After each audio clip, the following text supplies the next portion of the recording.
So, welcome everyone. Darcy J Smyth here from the Tonal Persuasion Method for Sales. I'm very glad to be joined by Diane Harner, Dr. Diane Harner from CleverMinds Consulting. Welcome, Diane. Thanks for joining us. Thanks, Darcy, for having me. Excellent. I wanted to do this interview with you for a while to be able to pass on the learnings to both of our communities, because I know when we first met, Di, we gained rapport very quickly over the idea that the brain is the coolest thing in the world. And particularly for our particular markets, we know that we help each other, or we help our markets a lot with decision-making in the brain, and essentially how neuroscience, which is your specialty, how neuroscience applies to business, and then in particular decision-making, which we want to touch on a lot in this interview. So what was it that got you obsessed with the brain, I must ask? Well, I've always been really fascinated by how the brain works, but I think it became an acute interest of mine because I actually lived in a home for mentally and physically disabled children when I was young.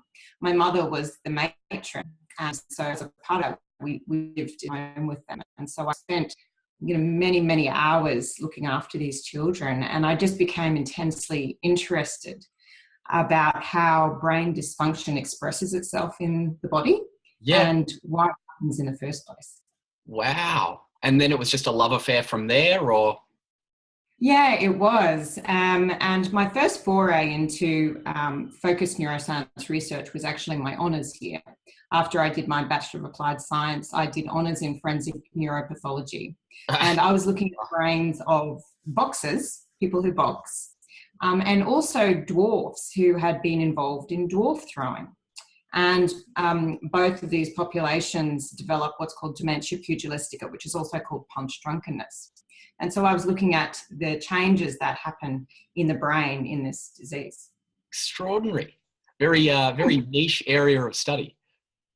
Yes, it was. And so from after I finished my honours, I worked in a couple of different neuroscience laboratories looking at neuroplasticity and also looking at neurotransmitter function in the prefrontal cortex and how that is affected by drugs.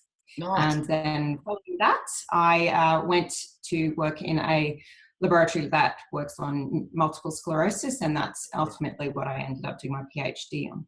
Yeah, wow. And so how have you gone from there into the neuroscience of leadership and business? How did the transition happen? Yeah, so when I finished my PhD, I decided that I wanted to be out amongst the people. I love being around people, and I love learning about people and connecting with people. And research, whilst I love it and the academia is wonderful, it's quite isolating. Mm-hmm. And so at that stage, I decided to go into the commercial environment, and I went to work for a really large global sales organization, firstly as a salesperson, and then I sort of made my way up the ranks through to leadership. And it was actually my success as a salesperson and my challenges in my first leadership position that was the ultimate reason that I brought neuroscience and business together, because I tried to figure out why, without any sales training at all, I could do it. That was really a mystery to me.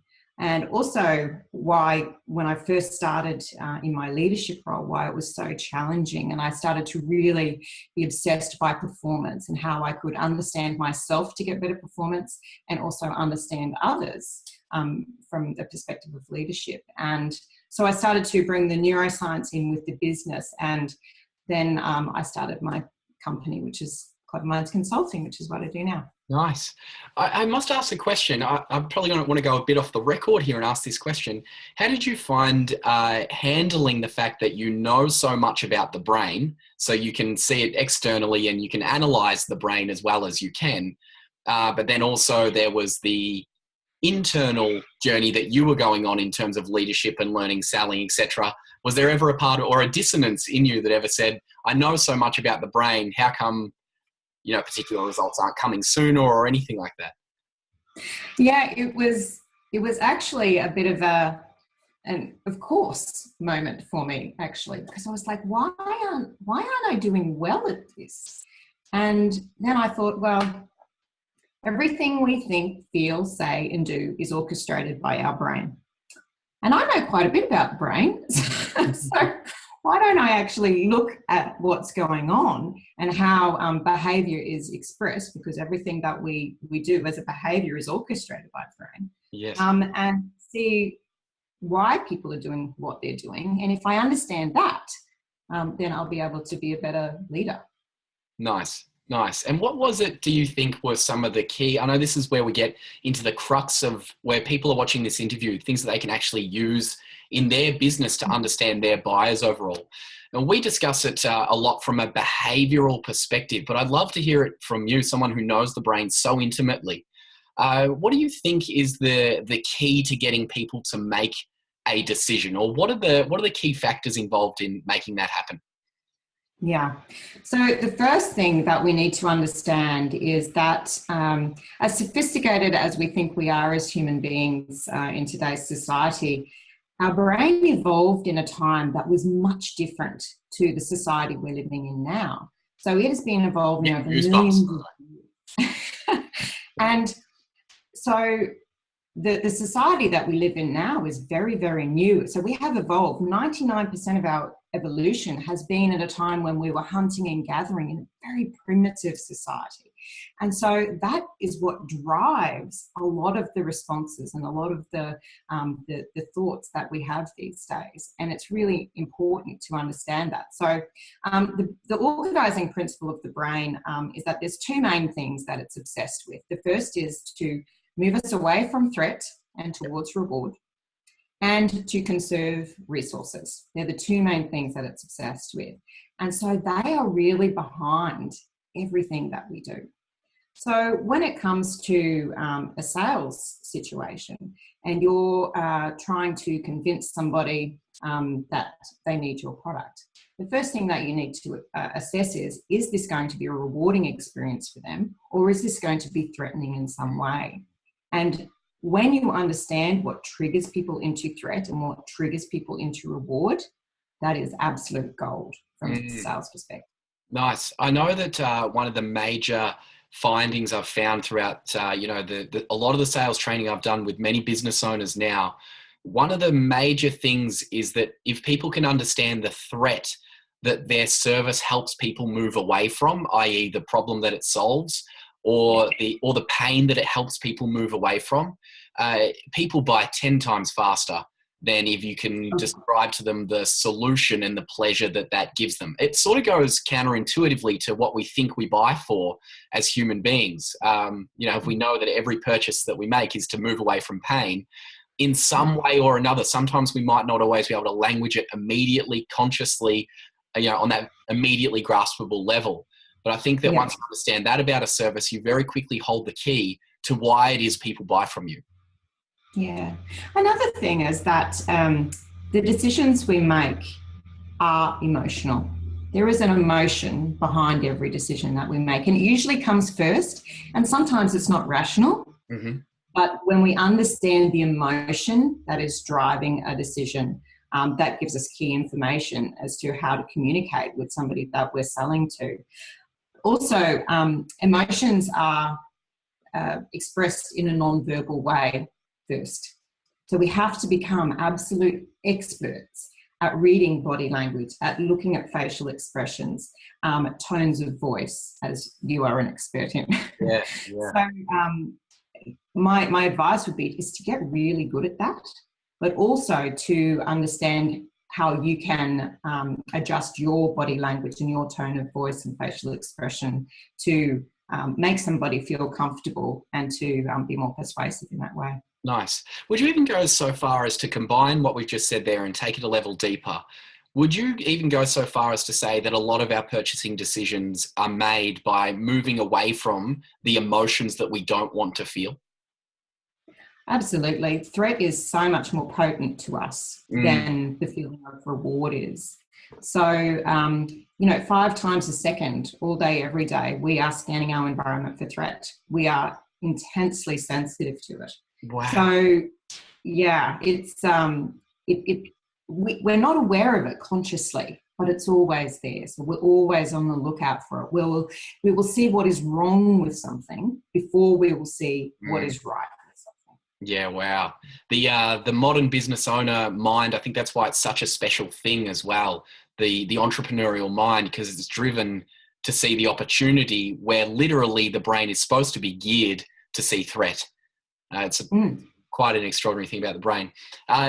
Just to wrap up here, I know that, again, you know so much about the brain and what we currently know, and we're using it in business.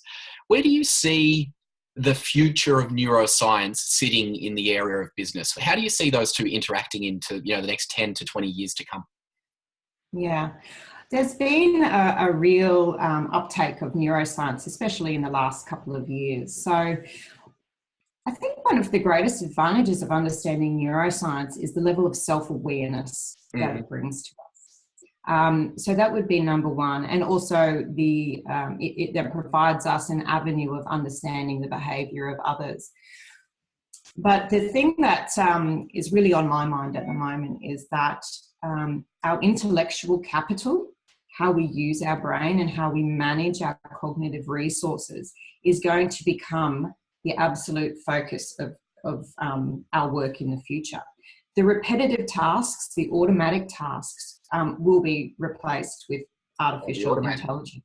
Yeah. So it's going to be those uniquely human qualities we have, like complex reasoning, intuition, the ability to see nuance, creativity.